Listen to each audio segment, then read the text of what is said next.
नमस्कार बाळमित्रांनो, माझे पूर्ण नाव डेव्हिड अमृत उईके।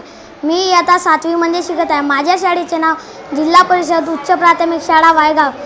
मी तुम्हाला एका पुस्तकाची ओळख करून देणार आहे। या पुस्तकाचे नाव आहे सीता आणि गीता। या पुस्तकाच्या मुखपृष्ठावर खूप छान छान दोन मुलीचे आणि कबुतरांचे चित्र काढले आहेत। या पुस्तकामध्ये एके दिवशी सीता दरवाजात बसून पक्षींना दाणे टाकत होती। आणि तेवढ्यातच दोन कबूतर येऊन बसले आणि दाणे खाऊ लागले। असा रोजच सुरू होता आणि ते पक्षी रोजच कबूतर येऊन दाणे खाऊ लागले।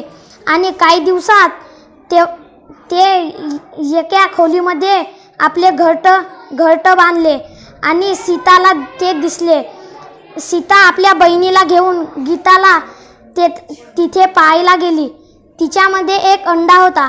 काही दिवसात ते पाहायला गेले तर त्याच्यामध्ये पिल्लू होते आणि ते सीता आणि गीता खुश झाले। धन्यवाद।